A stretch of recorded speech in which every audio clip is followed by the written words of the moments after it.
तो students, agriculture biology में आपसे पेपर में पूछा जाता है एपीब्लेमा। एपीब्लेमा क्या होता है स्टूडेंट्स? एपीब्लेमा बताइए।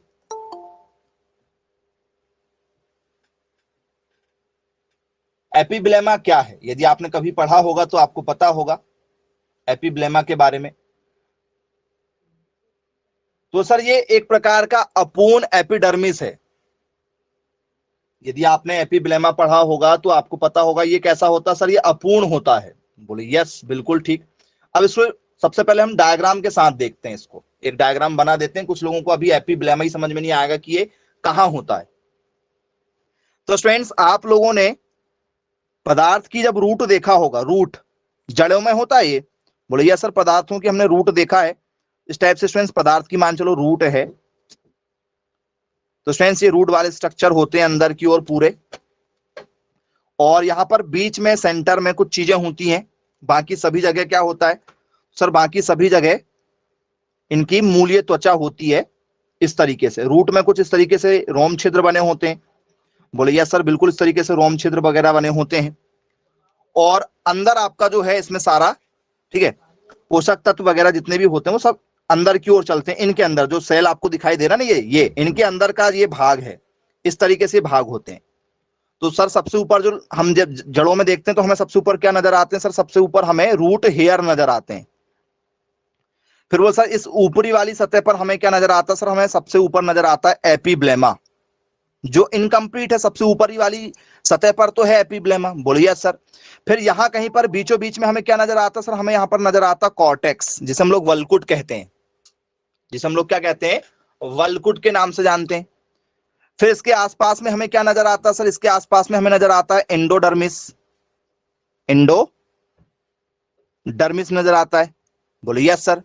फिर फ्रेंड्स हमें यहां कहीं पर क्या नजर आते हैं सर? हमें यहां पर नजर आते हैं फ्लोएम और जाइलम। इनके यूज बताएंगे तो आपको क्लियर होगा। यहां पर फ्लोएम नजर आता है। फिर यहां बीच में कहीं पर सेंटर में आप लोगों को पित्त नजर आता है, जिसे हम लोग मज्जा कहते हैं। बोलिए यस सर। फिर हमें क्या नजर आता है?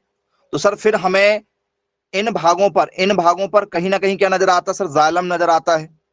फ्लोएम, जाइलम, ये आप सभी लोगों ने कहीं ना कहीं पढ़ा होगा। पढ़ा है क्या फ्लोएम, जाइलम? बोले जी सर, बिल्कुल पढ़ा हुआ है। तो ये सारी चीजें होती हैं। अब एक एक करके बात करेंगे कि एक्चुअल में होते क्या है और इनका क्या यूज होता है। रूट हेयर हर बच्चा जानता है, बताने की जरूरत नहीं है। अब यदि आपसे पेपर में पूछ लिया जाए कि भैया बताओ एपीब्लेमा क्या है, क्या काम करता है, एपीब्लेमा के एक्चुअल में काम क्या है जी? एपीब्लेमा का यदि आपसे पेपर में पूछ लिया जाए कि भैया क्या काम है, इसे कुछ और नाम से जाना जाता है क्या? तो सर एपीब्लेमा को दूसरे नाम से जाना जाता है, जिसे हम लोग क्या कहते हैं, जरा नोट करते चलिएगा। एपीब्लेमा जिसे हम लोग क्या कहते हैं सर? इसे हम लोग कहते हैं मूलीय त्वचा। बोले यस सर, मूलीय त्वचा। या इसी को क्या कहा जाता है सर? इसी को कहा जाता है हमारी बाह्य त्वचा। बोले यस सर, बिल्कुल ठीक। एपीब्लेमा का ही एक और नाम होता है क्या सर? एपीडर्मिस। एपीडर्मिस होता है। एपीब्लेमा का नाम ही होता है एपीडर्मिस। एक का नाम होता है एपीडर्मिस, एक का नाम होता है एंडोडर्मिस। एंडोडर्मिस मतलब लास्ट में होगी, ये वहां में है, बाहर है। बाहर के मतलब क्या होगा सर? इसका बाह्य त्वचा नाम हो गया। ये अंदर की ओर क्या हो जाएगा? अंतस त्वचा नाम हो जाएगा इसका। उस पर भी चर्चा करेंगे। तो जो शिशु जड़ होती है, कोई भी जड़ की जब शुरुआत होती है तो स्टूडेंट्स इसे शिशु जड़ माना जाता है। प्रारंभिक जड़ की क्या माना जाता है? इसे त्वचा मानी जाती है। शुरुआती जड़ जब किसी की भी निकलती तो वहां पर क्या होगा सर? एपीब्लेमा होगा। बोले जी सर, बिल्कुल ठीक, क्लियर है। जो क्या करती है? पानी और खनिज पदार्थों का अवशोषण करती है जी। उसे क्या कहते हैं सर? उसे कहते हैं हम लोग एपीब्लेमा। आई होप क्लियर हो गया होगा कि एपीब्लेमा एक्चुअल में क्या है। प्राइमरी रूट होना चाहिए जी। यदि आपसे पेपर में पूछ लिया जाए कि भैया ये क्या है, तो स्टूडेंट्स क्या होगा बताओ? तो सर ये सबसे पहले बन रहा है, सबसे पहली कोशिका की सबसे बाहरी परत है। कोशिका की सबसे बाहरी परत है, तने जड़ पत्तियों का आवरण जहां से स्टार्ट होता है वहां पर है। बोले यस सर, बिल्कुल ठीक, क्लियर है।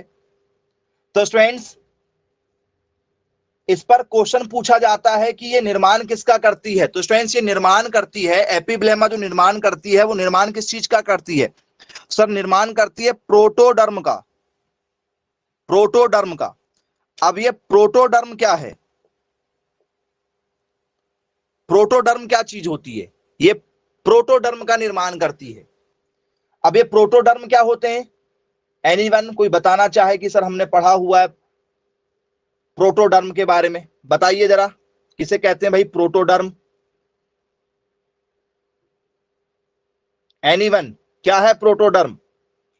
यदि प्रोटोडर्म ही आ गया तो फिर आपको क्लियर नहीं हो पाएगा टॉपिक। पादप शरीर की सबसे बाहरी परत को प्रोटोडर्म कहते हैं। ये जो बाहरी परत है, चाहे वो इधर की ले लो, चाहे ऊपर की ले लो, चाहे इधर की ले लो, जो बाहरी परत का निर्माण होता है उसे हम लोग प्रोटोडर्म के नाम से जानते हैं। नोट करते हुए भी चलिएगा। बोले जी सर, बिल्कुल ठीक, क्लियर है। प्रोटोडर्म यदि आया तो आपको समझ में आ जाएगा किसी पौधे के भाग का बाहरी वाला भाग, जड़ का। बोले यस सर, बिल्कुल ठीक, क्लियर है। अब आपको ये समझ में आ गया होगा, बन जाएगा यहां से। अब आगे की ओर बढ़ते हैं स्टूडेंट्स, इसमें आगे की ओर चर्चा करते हैं। एपिब्लेमा आपको क्लियर हो गया होगा, इसमें कोई डाउट नहीं होगा। रूट हेयर भी समझ में आ गया। अब ये कॉर्टेक्स क्या होता है, जिसे आपने कई बार पढ़ा हुआ, जिसे हम लोग वल्कुट के नाम से जानते हैं। कॉर्टेक्स, या इसी को हम लोग क्या कहते हैं?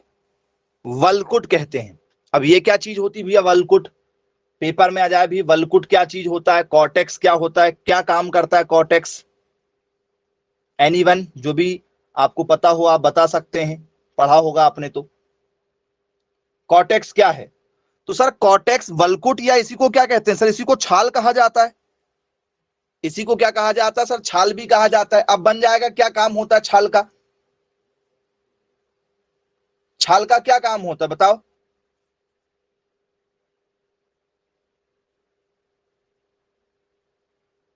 तो यदि छाल यदि किसी पौधे में है तो वो उसका सजीव भाग है। उसका कैसा भाग है सर? सजीव वाला भाग है। बोलिए यस सर, बिल्कुल ठीक। तो वल्कुट है क्या सर? सजीव कोशिकाओं को बनाता है। और क्या करेगा वल्कुट? कार्य क्या करता है बता दो जरा, कौन से काम में मदद करता है? ये मैसेज कर दीजिए जरा।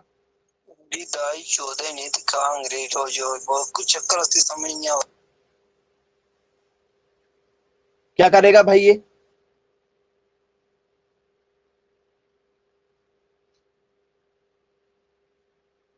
जी, तो स्टूडेंट्स, यदि आपसे पेपर में पूछ लिया जाए तो इस बात का विशेष ध्यान रखिएगा कि खनिज पदार्थों और जल को ऊपर नीचे पहुंचाने वाला जो मार्ग है वो कौन देता है? पेड़ पौधे में जो पानी है, जो खाना पीना है, जो मिनरल्स है, आपके 17 पादप पोषक तत्व जो हैं वो किसकी मदद से जाते हैं? भोज्य पदार्थों का संचय कहां होता है? खाना पीना जितना भी पौधों को लगेगा वो सब कहां बनता है? तो सर ये सब कुछ इसी पर होता है। जितना भी ट्रांसफर हो रहा, हाँ, फ्लोएम और जाइलम का जो आना जाना है, जो मार्ग है वो किसने दिया है? फ्लोएम का आना जाना जो है वो कौन प्रदान कर रहा है? तो सर वल्कुट प्रदान कर रहा है। इसी वल्कुट के द्वारा से क्या हो रहा है? जैसे मान के चलो अभी बारिश का मौसम है, आपने पढ़ा हुआ होगा कि पेड़ पौधे जो हैं क्या करते हैं सर? पेड़ पौधे जो हैं सूर्य की उपस्थिति में अपना भोजन बनाते हैं। पढ़ा है क्या? बोले हाँ सर, बिल्कुल पढ़ा है कि जो हमारे वल्कुट होते हैं ये सूर्य की उपस्थिति में अपना क्या करेंगे? भोजन बना के इकट्ठा कर लेंगे। क्योंकि बारिश के समय में एक एक हफ्ते सूर्य देव के दर्शन नहीं होते, तो फिर पेड़ तो यदि रोज खाना रोज बनाएगा, रोज खाएगा, तो फिर भूखा मर जाएगा बेचारा, पेड़ सूख जाएगा। तो ये लोग क्या करते हैं, पेड़ पौधे, जैसे हम भी, हमारे खेतों में अनाज होता है, हम भी घर में रख लेते हैं, 4 महीने 6 महीने का राशन रख लेते हैं घर में, तो वैसे ही ये अपने इसलिए स्टोर करते हैं। तो ये अपना खाना कहां स्टोर करके रखते हैं? तो सर इसी वल्कुट की मदद से खाना को स्टोर करके रखते हैं ये लोग। याद रखिएगा। बोले जी सर बिल्कुल ठीक, क्लियर है। आई होप समझ में आ गया होगा वल्कुट क्या है। फ्लोएम जाइलम का भी यहीं पर कार्य रहेगा, प्रकाश संश्लेषण क्रिया में भी यही इसी माध्यम से कार्य होने वाला है। चलिए, कॉर्टेक्स भी क्लियर हो गया आप लोगों को। कॉर्टेक्स के बाद में आपसे पेपर में पूछ लिया जाता है एंडोडर्मिस क्या होता है। एंडोडर्मिस,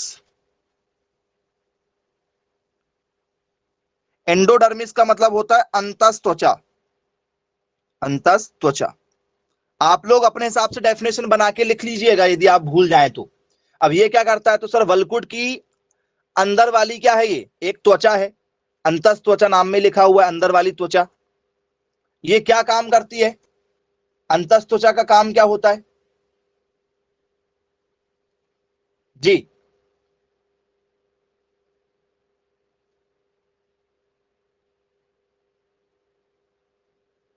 तो स्टूडेंट्स, स्टार्च को इकट्ठा करती है। स्टार्च जिसे हम लोग मंड कहते हैं, स्टार्च को इकट्ठा कौन करता है अंदर, तो सर एंडोडर्मिस करता है। स्टार्च को इकट्ठा करने का काम करती है। अब ये स्टार्च क्या चीज होती है, यदि आपसे किसी ने पूछ लिया जाए भैया हमने तो, जैसे आपने सुना होगा आलू में स्टार्च पाया जाता है, पढ़ा है क्या आलू में स्टार्च होता है। स्टार्च क्या है, वो सर एक कार्बोहाइड्रेट का भाग है। स्टार्च क्या है, सर एक प्रकार का कार्बोहाइड्रेट का भाग है। अब ये एक्चुअल में होता क्या भाई, ये फॉर्मूला है उसका, स्टार्च का फॉर्मूला है। स्टार्च क्या करता है जी, तो सर स्टार्च जो है खाद्य पदार्थ को धीरे धीरे पचाता है। मतलब ये स्टार्च जो है, स्टार्च से भरपूर खाद्य पदार्थ जो है वो धीरे धीरे पचते हैं, आसानी से नहीं पचते। यदि आप किसी भी कार्बोहाइड्रेट वाली चीज को खा रहे हो तो वो आराम से पचता है, एक साथ नहीं पचता। तो आपने देखा जब भी आप आलू वाली सब्जी खाओ तो आपको गैस बन जाएगी, एसिडिटी हो जाएगी, खाना नहीं पचेगा। होता है कि कई बार बोलते हैं अरे आज मैंने आलू की सब्जी खाया था, आलू के पराठे खाया था, डाइजेस्ट नहीं हो पाया। बोले यस सर, क्यों, क्योंकि स्टार्च जिस भी चीज में होगा, स्टार्च का काम क्या है कि वो धीरे धीरे पचता है, धीरे धीरे काम करेगा, खाना को तेजी से नहीं पचाएगा, धीरे धीरे पचाएगा। बोले यस सर बिल्कुल ठीक है। तो मान के चलो यदि यहां पर एंडोडर्मिस यदि इकट्ठा हो रहा है, मतलब ये स्टार्च को यदि इकट्ठा कर रहा है, और बारिश का मौसम लग जाए तो यदि पेड़ पौधों को खाना ना भी मिले तो यहां से वो क्या धीरे धीरे धीरे करके खाना ले सकते हैं क्या, क्योंकि इसको पचने में समय लगेगा, और जब तक पचेगा नहीं दोबारा भूख नहीं लगेगी। तो पेड़ पौधों को दोबारा भोजन बनाने की आवश्यकता पड़ेगी क्या, तो सर नहीं। क्यों, क्योंकि उनका काम किससे चल जाएगा, एंडोडर्मिस से चल जाएगा। कुल मिला के ये स्टॉक कर लिया इसने खाना को, इसने खाना को क्या कर लिया, स्टॉक, अब धीरे धीरे धीरे धीरे करके निकालेगा। तो ये एक प्रकार का कार्बोहाइड्रेट है, स्टार्च एक कार्बोहाइड्रेट होता है, याद रखिएगा। बोले जी सर बिल्कुल ठीक, क्लियर है। अब यदि मैं आपसे बात करूं कि क्या मैं स्टार्च को ग्लाइकोजन कह सकता हूं, ये नाम कई बार आपने पेपर में सुना होगा, ग्लाइकोजन। सुना है क्या नाम आप लोगों ने,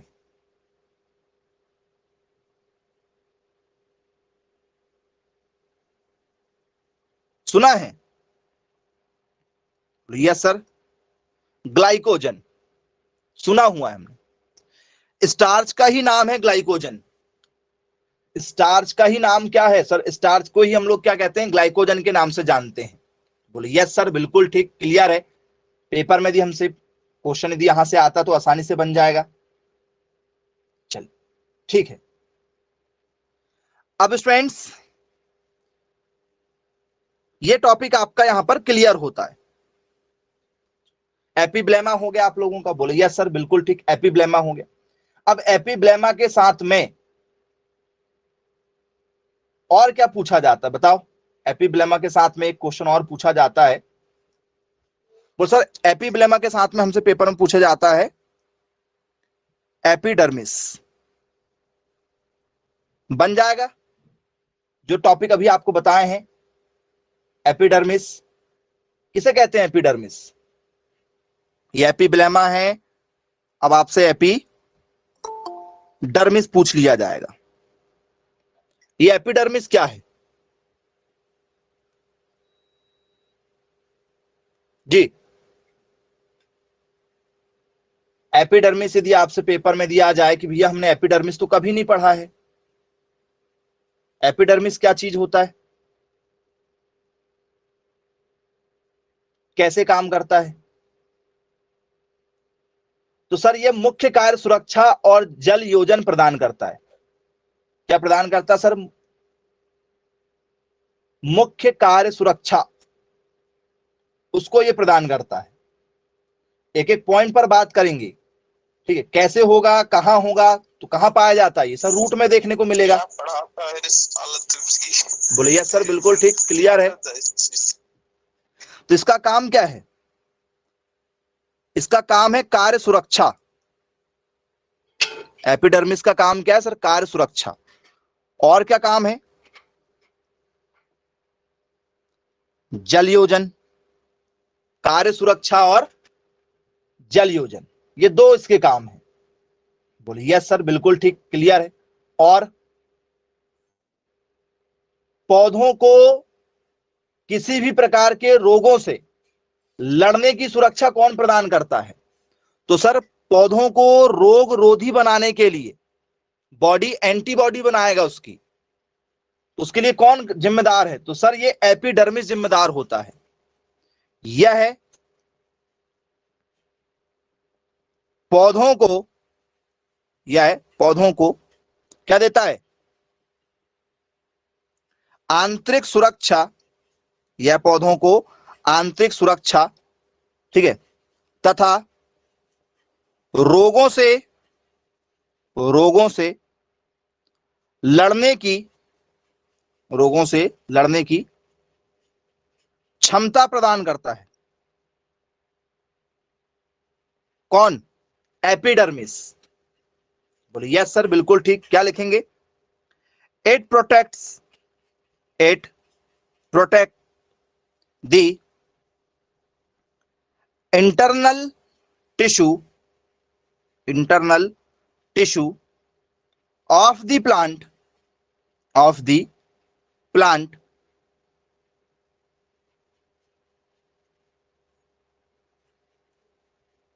protects the plant, protect the plant from injury and pathogens, रोग रोधी। तो स्टूडेंट जैसे मान के चलिए अभी हमारे शरीर में यदि कोई स्किन हमारी जल जाए, या हमारी स्किन पर कोई रैसेज आ जाए, या हमारी स्किन छिल जाए, तो क्या होता है? तो सर फिर से नई स्किन आ जाती है।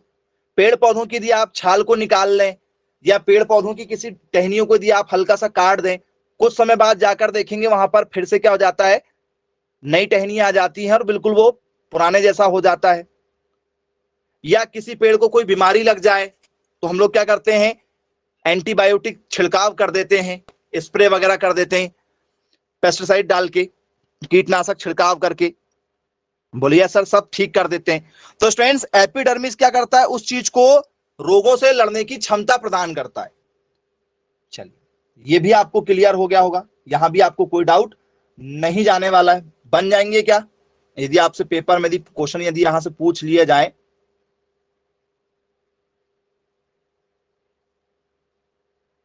चलिए वेरी गुड। अब आ जाते हैं स्टूडेंट्स नेक्स्ट। आपके ये टॉपिक क्लियर हो चुका है। अब हम बात करेंगे आपसे स्टैंडर्ड डेविएशन पर, ठीक है। अब हम आ जाते हैं हमारे, ठीक है, न्यूमेरिकल क्वेश्चन की ओर। उस पर हम चर्चा करेंगे कि स्टैंडर्ड डेविएशन एक्चुअल में होता क्या है और कैसे निकाला जाता है। तो स्टूडेंट्स आप सभी लोगों ने जरूर पढ़ा हुआ होगा मानक विचलन, और ऐसा कोई पेपर नहीं बना अभी तक का कि जिसमें मानक विचलन ना आया हो। किसी ना किसी शिफ्ट में आपके पेपर में जरूर यहां से क्वेश्चन पूछा जाएगा। स्टैंडर्ड डेविएशन, अब इस पर कैसे क्वेश्चन आते हैं जरा उसको हैंडल करेंगे, उनके क्वेश्चनों को देखेंगे और उस पर फिर, ठीक है, सॉल्व करेंगे उन क्वेश्चनों को। आइए पहला क्वेश्चन है,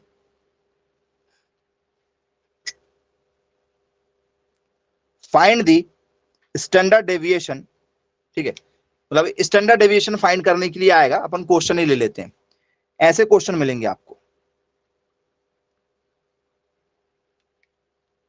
एक क्वेश्चन दे रहे हैं, यहां रहेगी क्लास, यहां रहेगी उसकी फ्रीक्वेंसी, मतलब आपको यहां पर वर्ग मिल जाएगा और यहां पर उसकी मिल जाएगी आवृत्ति। यहां पे 0 से 10 27 दिया है, फिर आपका 10 से 20, यहां पर 10 दिया है, फिर यहां पर हमारा 20 से 30 7 दिया है, 30 से 40 5 दिया है, फिर अगला है 40 से 50 4 दिया है, 50 से 60 2 दिया है। इसका स्टूडेंट्स आपको क्या निकालना है, मानक विचलन ज्ञात करना है। जी, कैसे करेंगे स्टूडेंट्स मानक विचलन ज्ञात इसका?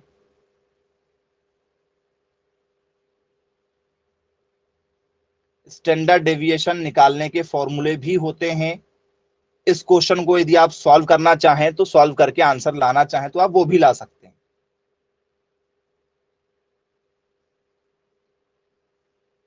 जी, समय दिया जाए कुछ सॉल्व करने के लिए, चलिए कर लीजिए सॉल्व, ले लीजिए समय, कैसे हैंडल करेंगे देखते हैं। सबसे पहले इसके लिए टेबल बनाएंगे, बना लो टेबल। क्या करना है इसको, तो बोले सर सबसे पहले जो हमें क्वेश्चन दिया गया है उसे हम लोग क्या करेंगे, स्टैंड बना के पूरा लिखेंगे। ये भी काम आपको पेपर में करना है, रफ में करेंगे आप, हालांकि रफ में करेंगे और उसको सॉल्व करेंगे। यहां पर हमें दिया गया क्लास, हमें दिया गया वर्ग, वर्ग का कॉलम हो गया।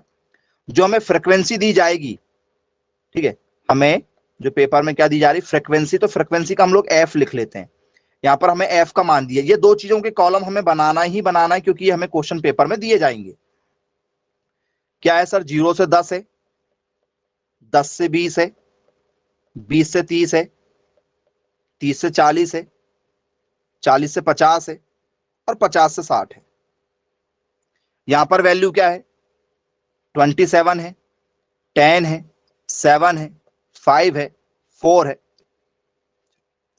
यहां का जो वैल्यू है इसे हम लोग कहते हैं समेशन, मतलब ये सारे इन सबका टोटल करेंगे, टोटल कर लो कितना आ रहा है, 55 आएगा, जोड़ के देख लो, सबका टोटल करो 55 निकल कर आएगा। बोलो यस सर बिल्कुल ठीक। अब क्या करना होगा, तो सर इसके जब भी हमें ये दिए जाते हैं सर, इसके बीच की हमें मिड वैल्यू निकालना होता है। इन दोनों का टोटल भाग देते हैं 2 से, इसके हम लोग बोलते हैं मिड वैल्यू, जिसे हम लोग क्या कहते हैं सर, एक्स कहते हैं। एक्स मतलब इन दोनों का टोटल क्या होगा बताओ। तो सर ये 0 और 10 मिलके क्या हो गया सर, 10 ही हो गया। 10 में से 2 से भाग देंगे सर, क्या आएगा सर, 5 आएगा। ये हो गया 10 और 20 30, 30 का आधा कितना हो गया सर, 15 हो गया। एक्स कैसे निकाला जाता है, एक्स निकाला जाता है क्लास के टोटल का, जो क्लास दी जाती है क्लास का टोटल करते हैं और उसमें क्या करते हैं 2 से भाग देते हैं। आप चाहो तो लिख लो, क्लास टोटल जो भी दिया जाएगा बटे क्या करेंगे सर, 2 करेंगे। ये अंतराल, जिसे हम लोग चाहो तो अंतराल कह सकते हो, इंटरवल बोल दो, ठीक है, टोटल इंटरवल। जो इंटरवल दिया जाता है हमें यहां पर, जो अंतराल दिया जाएगा ये अंतराल, इस अंतराल को लिखेंगे और 2 से क्या कर देंगे, भाग दे देंगे। तो ये हो गया हमारा 20 30 50 हो गया, 50 का आधा क्या हो गया सर 25, ये हो गया 70 70 का आधा हो गया 35, ये हो गया 90 90 का आधा हो गया हमारा 45, और ये हो गया हमारा 110 110 का आ गया हो गया हमारा 55। जी चलिए ठीक है, बोलिए यस सर बिल्कुल ठीक, क्लियर है। अब क्या करना होता है इसके बाद में, तो स्टूडेंट्स इसके बाद यदि आपसे बात किया जाए तो हमें निकालना होता है एफ एक्स, एफ और एक्स निकालना होता है। जी निकालो भाई एफ एक्स, एफ और एक्स का मल्टीप्लाई करो और एफ एक्स का टोटल बताना कितना निकल कर आ रहा है। एफ और एक्स सब लिखो, सबको टोटल करके फटाफट बता दो कैसे निकालेंगे, जल्दी, जितनी स्पीड से हो सके उतनी स्पीड से सॉल्व कीजिएगा तो आपको बनेंगे क्वेश्चन पेपर में।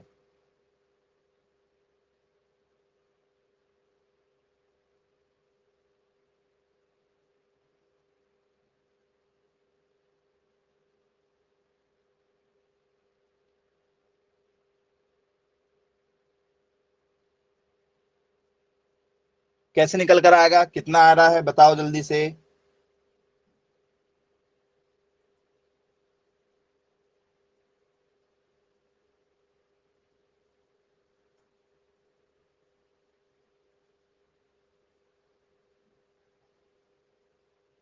जी तो फ्रेंड्स, 27 पंचे 135, 15 का 10 के साथ मल्टीप्लाई करो 150, 25 सत्ते 175, 35 पंचे कितना होगा, 35 पंचे, कुछ गड़बड़ तो नहीं हो रहा है।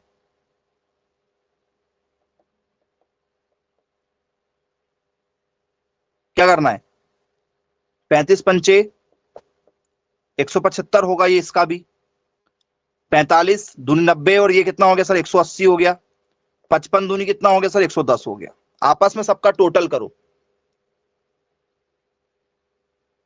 915 आ रहा है, गलत आंसर है, 915 नहीं होगा, 915 आंसर नहीं होगा, गलत जा रहे हैं आप जी।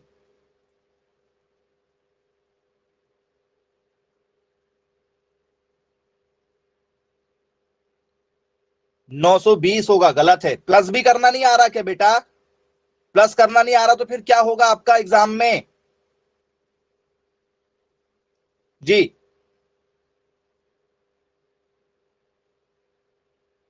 ये बड़े क्वेश्चनों में से एक क्वेश्चन है जो आपको हमने दिए हैं अभी, सबसे हाई लेवल का। हाँ 925, वेरी गुड, बहुत बढ़िया बेटा, 925 आ रहा है बोले। चलिए, इसका टोटल 925 हुआ। अब क्या करना होता है इसके बाद में, तो सर इसके बाद में हमें निकालना होता है क्या,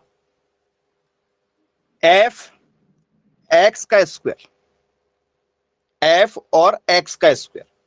इसका मतलब क्या समझ में आया कुछ, तो सर एफ का मान जो है सर वही रहेगा, एक्स स्क्वायर रहेगा साथ में। एफ का मान कितना सर 27, एक्स स्क्वायर का मान कितना सर 5, 5 का स्क्वायर कितना हो जाएगा सर 27 गुणित 5 का स्क्वायर क्या हो गया सर 25 हो गया। 27 गुणित 25 करना जरा कितना आ रहा देखो, 27 गुणित 25 करो। सबसे लास्ट में ऐसे क्वेश्चनों को हैंडल करना है, शुरुआत में यदि आपने हैंडल कर लिया तो गड़बड़ हो जाएगी। करो मल्टीप्लाई, बताओ कितना आएगा, 675 आएगा। ओके, और कोई, चलो वेरी गुड, अच्छी बात है भाई, 675 आया, तो हमने यहां पर 675 लिख दिए। बाकी सबके लाओ आंसर, और उसका एफ एक्स स्क्वायर निकाल के लाओ, कितना आ रहा है जी, निकालो क्या होगा।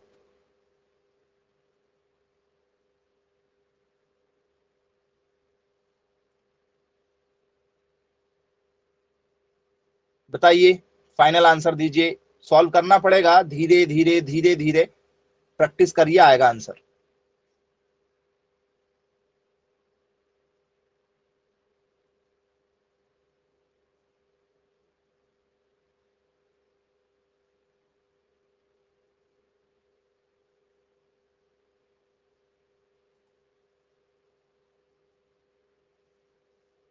क्या आया, सेकंड वाले का क्या आया सर, सेकंड वाले का यदि हमने मल्टीप्लाई किया है तो हमें क्या करना होगा सर, सेकंड वाले में कौन है सर 10 है, यहां पर हम लिखेंगे 10, यहां पर क्या सर 15, 15, 15 में 15 कितना होता सर 225 होता है, और 10 का 10 है, तो 225 में मल्टीप्लाई करेंगे क्या हो जाएगा सर, ये 2250 हो जाएगा, 2250 हो जाएगा। ऐसे करते जाओ भाई, सबका मल्टीप्लाई, सबका करना है, आपको ही करना है। यदि आप ऐसे मल्टीप्लाई नहीं करेंगे तो फिर आप सीखेंगे भी नहीं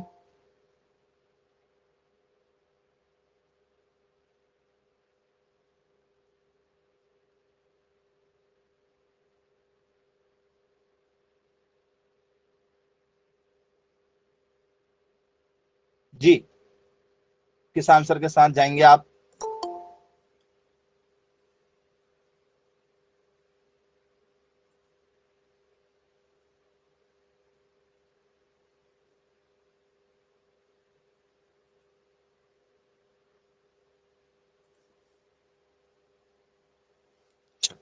सेकंड वाले का कर लेते हैं भाई मल्टीप्लाई, क्या होगा सर? सेकंड वाले का यदि हम मल्टीप्लाई करेंगे तो हमारे पास में सेकंड में कौन है सर? 7 है सर, 7 जैसे का वैसा रहेगा। 25 का स्क्वायर कितना हो जाता है सर? 25 का स्क्वायर हो जाता है हमारा 625। कर दो मल्टीप्लाई, क्या होगा? 43 75 आएगा। यहां मल्टीप्लाई करेंगे सर हमारा 61 25 आएगा, यहां पर 81 00 आएगा, यहां पर हमारा क्या है सर? 60 50 आएगा। ये सब मल्टीप्लाई करने पर आपके आंसर आएंगे। अच्छा, ठीक है, हो गया फाइनल। अब क्या करना है हमें? इनका टोटल करना है। करो टोटल, क्या होगा सर? टोटल करेंगे तो 27,575 आएगा। करके देख लो, एक बार चेक कर लेना कहीं कुछ गड़बड़ ना हो जाए, नहीं तो प्रॉब्लम आपको ही होगी।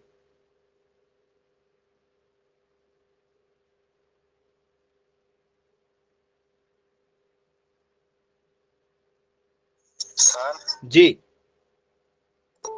ये 35 वाले में गलती हुई है। 35 वाले में गलती हुई है?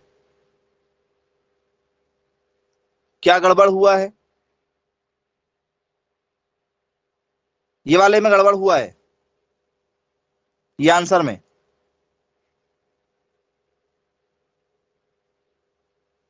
चेक कर लो भाई। 5 एफ लिखना था, एक्स स्क्वायर लिखना था, 5 हो गया। एक्स स्क्वायर का मान कितना सर? 35 है जी। 5 का 5, 35 का स्क्वायर कितना होता है? 35 गुणित 35 कर लो, 55 25 हो गया। ये कितना हो गया? 2 बचा है। 5 तिया 15, 5 तिया 15, 30 और 30 2 32। हासिल का 3 हुआ, 3 तिया 9 और 3 12 जी। 1225 मल्टीप्लाई करो 5 से, कितना निकल कर आ रहा है? सही तो आ रहा है, क्या गड़बड़ है?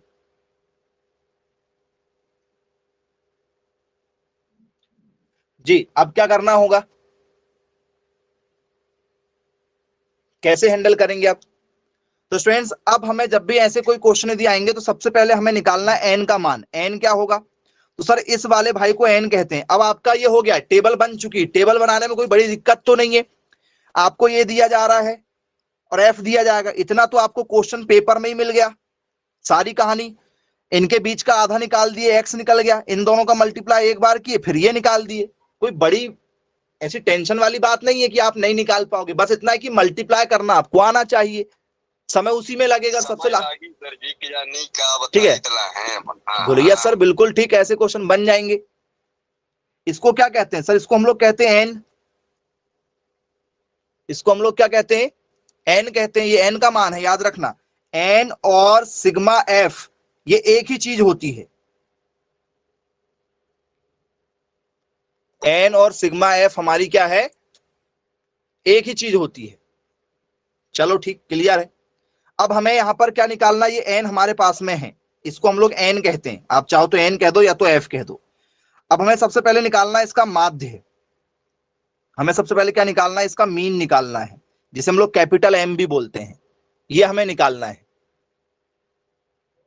कैसे निकालेंगे? सबसे टफ क्वेश्चन है ये, स्टैंडर्ड डेविएशन जो आपने पूछा है, तो फिर उसको सीखो कैसे निकालते हैं। तो सर पहले माध्य कैसे निकाला जाता है sir? Sigma f x upon n होता है। सिग्मा एफ एक्स का मान कितना सर? ये है 925/55। मेरा माध्य का मान कितना निकल कर आएगा जरा बताओ? भाग दे दो जी, भाग देकर लाओ, कितना आएगा? क्योंकि आपको ही पेपर में लाना है।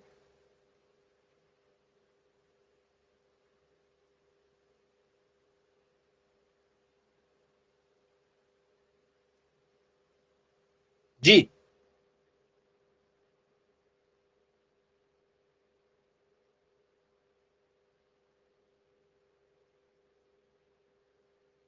सोलह दशमलव कुछ कहना चाह रहे हैं आप आंसर। चलिए, तो स्टूडेंट्स इसका जो माध्य निकल कर आ रहा है वो 16.81 आ रहा है। यदि आप भाग देंगे 925 में 55 से काटेंगे तो 16.81 आ रहा है। बोले चलो ठीक है, क्लियर है। अब हमें क्या निकालना है स्टूडेंट्स? तो यहाँ पर एक बहुत ही इंपॉर्टेंट चीज है जो हमें यहाँ पर निकालना होगा। ठीक है, शायद आप सभी लोगों ने जरूर पढ़ा हुआ होगा।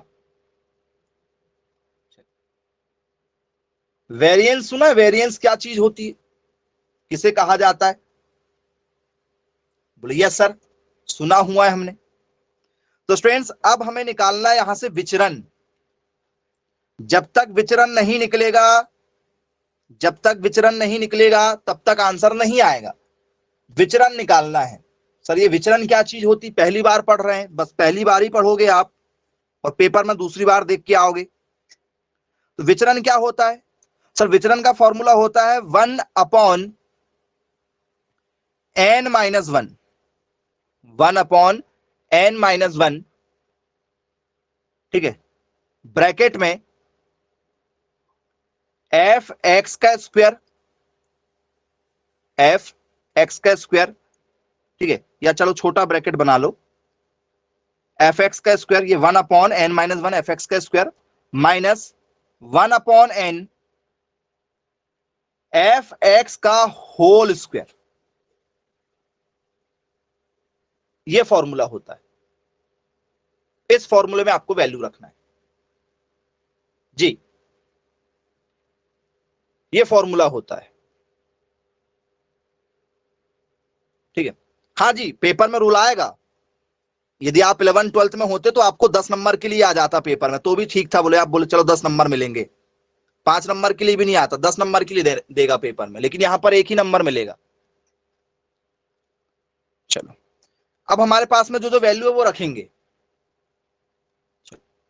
तो सर सबसे पहले हमारे पास में 1/n का मान कितना है? सर n का मान हमारे पास में 55 है, 55 minus 1 multiply F x square, कितना आया भैया एफ एक्स स्क्वायर, जरा देखो, कुछ था हमारे पास में 27,575 है? बोले हाँ है, माइनस 1/55, एन का मान 1/55, एफ एक्स का मान कितना निकाल के लाए थे सर? 925, और इसका क्या सर? होल स्क्वायर है। यहां पर एफ एक्स का स्क्वायर है, यहां पर एफ एक्स का होल स्क्वायर, तो एफ एक्स की वैल्यू यहां पर आएगी, यहां पर एफ एक्स स्क्वायर आना है। चलो ठीक है, 1/55 में से 1 गया सर 54, मल्टीप्लाई में क्या हुआ 27,575 माइनस 1/55, 925 का होल स्क्वायर। जब तक आपको 925 का होल स्क्वायर नहीं मालूम होगा आपकी कहानी वहां पर जाकर रुक जाएगी। निकालो भाई 925 का होल स्क्वायर, कर दो मल्टीप्लाई, या 2 बार लिख लो, जैसे चाहे वैसे कर सकते हो, या तो 2 बार लिख लो, 2 बार में भी हो जाएगा, कोई दिक्कत नहीं है, या 925 का पहले निकाल लो, जैसे आप चाहें वैसे कर सकते हैं। कितना होगा 925? 925 काफी ज्यादा हो जाएगा, 2 बार लिख लेते हैं, मल्टीप्लाई करने में थोड़ी सी क्या हो जाएगी, प्रॉब्लम नहीं जाएगी।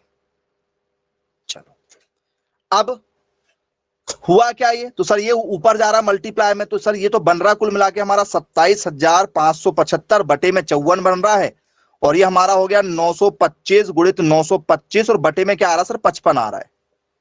अब हम एक दूसरे को जरा काटते हैं, एक दूसरे को काटना पीटना स्टार्ट कर दो, क्योंकि अब आप आंसर के थोड़े से पास में आ चुके, ज्यादा पास में नहीं आए हो, अभी थोड़े दूर हो, क्योंकि अभी हम क्या निकाल रहे हैं? विचरण निकाल रहे हैं। पेपर में स्टैंडर्ड डेविएशन, मानक विचलन के साथ में कई बार मानक विचलन ना पूछ के विचरण पूछ लेता है।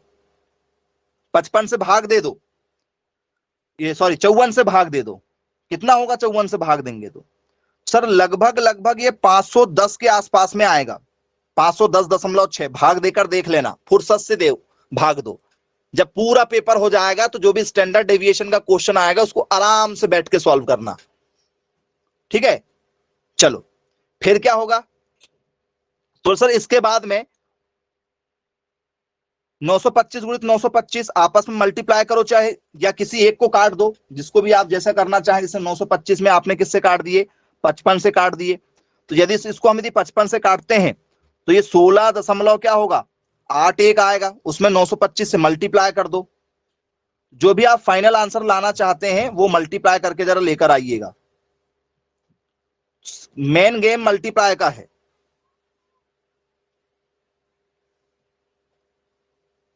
चलो एक सेकंड, कुछ गड़बड़ हुआ है, फॉर्मूले में थोड़ा सा गड़बड़ हुआ है, एक सेकंड रुकिएगा, फॉर्मूले में थोड़ा गड़बड़ हो गया, ठीक है। फॉर्मूला आपको हमने ये लिखवाए, वेरिएंस विचलन का आपको ये फॉर्मूला लिखवाया गया है 1/n-1, ब्रैकेट में था हमारे पास में fx का स्क्वायर -1/n fx का होल स्क्वायर। थोड़ा सा फॉर्मूले में चेंज है, थोड़ा सा, ठीक है, कोई बड़ा चेंज नहीं है, बस ये है कि इसको काटना नहीं है। यहां पर सिर्फ क्या रहेगा, यहां पर ब्रैकेट रहेगा, सिर्फ ब्रैकेट रहेगा। आंसर वही आ रहा है, ठीक है, सब कुछ वही स्टेप रहेंगी, ठीक है, एक स्टेप थोड़ा सा ऊपर कर लीजिएगा। चलो ये वाला है, यहां पर ब्रैकेट बना लीजिएगा बेटा, ब्रैकेट है ये, इसके साथ में नहीं होगा, ये ब्रैकेट है यहां पर। अब क्या होगा हमारा सर, वही आंसर है 1/54, 27,575। ये होना वही है 925 गुणित 925 बटे में क्या है 55 है, 1/54 हो गया, 27,575। ये डिवाइड करेंगे क्या होगा, एक दूसरे को काटो पीटो, क्या निकल कर आ रहा है 15,556 आएगा। बैठ के आराम से पेपर में मल्टीप्लाई करना है, डिवाइड करना है, ठीक है, फुर्सत का वाला काम है ये क्वेश्चन, इसलिए आपको हमने नहीं कराए थे, छुड़वा दिए थे कि कोई मतलब नहीं है समय वेस्ट करने से। 1/54, एक नंबर के लिए इतनी मेहनत यदि आप करना चाहो तो बिल्कुल करिएगा, ठीक है। 26,000 कितना बचेगा, 27,575 में से, ठीक है, क्या करना हमें, ये माइनस करना है, इसको डिवाइड, एक सेकंड करते हैं डिवाइड, 925 मल्टीप्लाई बाय 925, काफी बड़ी वैल्यू है ये, इसमें डिवाइड देना 55 से। चलो हाँ, ये करो भाई मल्टीप्लाई करके, क्या फाइनल आंसर आ रहा जरा देखो।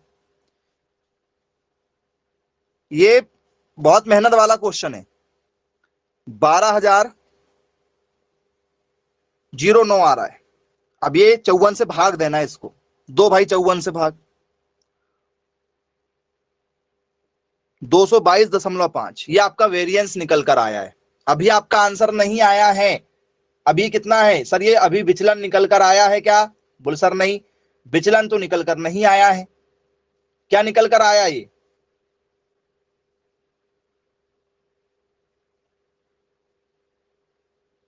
विचरण है, क्या है आपका, तो सर ये हमारा विचलन है। ठीक है भाई, क्लियर है, बन जाएगा।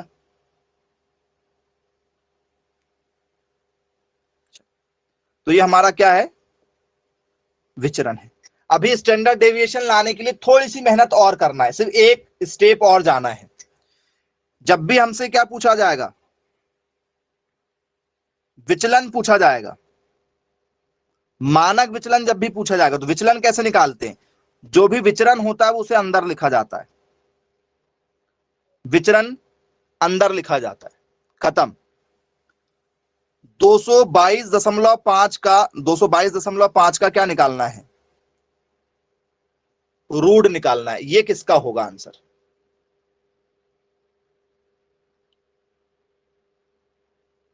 222.5 को तोड़ना है, तोड़ लो। तो बोले सर अभी यदि हम चाहें, तो यदि हम देखना चाहें तो सर 222 किस में आता है, तो सर आप अभी थोड़ी देर पहले एक मल्टीप्लाई करे थे 15 गुणित 15, 15 गुणित 15 कितना होता है सर, 15 गुणित 15 225 होता है। बोले यस सर, तो ये 225 नहीं लिखा अंदर, नहीं तो हम 15 लिख देते, बाहर 15 आंसर आ जाता। चलो यदि हम 14 गुणित 14 करें, 14 का यदि स्क्वायर कर दें, 14 इंटू 14 कितना होता है सर, ये 196 होता है सर, यहाँ पर 196 से ज्यादा है, तो बताइए यहाँ पर कितना आंसर आएगा सर, 14.9 के आसपास आएगा। तो आपको ऐसे ऑप्शन मिलेंगे वहां पर 14.8, 15.10, ऐसा 1 2 करके, जो भी आपको ऑप्शन मिले उनमें से आपको सिलेक्ट करना है। तो बनेंगे ऐसे क्वेश्चन या नहीं बनेंगे, हाँ 2 पेज का क्वेश्चन है, हाँ कंक्लूजन ये है कि तुक्का लगा दें, नहीं बेटा, यदि आपके पास में पेपर होने के बाद में समय बचता है तो बिल्कुल सॉल्व करके आंसर ला सकते हैं, स्पीड लगेगी। ये थोड़ा सा सबसे हाईएस्ट लेवल का टफ क्वेश्चन हमने आपको दिए हैं, बहुत इजी इजी क्वेश्चन भी आते हैं, लेकिन लेवल यही रहेगा, मेथड पूरी यही फॉलो होगी आपके एग्जाम में, ठीक है। यदि आप प्रैक्टिस करना चाहें तो बिल्कुल कीजिएगा। चलिए ठीक है स्टूडेंट्स, फिर आज की क्लास को यहीं एंड करते हैं, bye bye, take care. Practice करें ऐसे क्वेश्चनों की, यदि करना चाहें तो। आपने कहा तो मैंने आपको बता दिया आज क्लास में,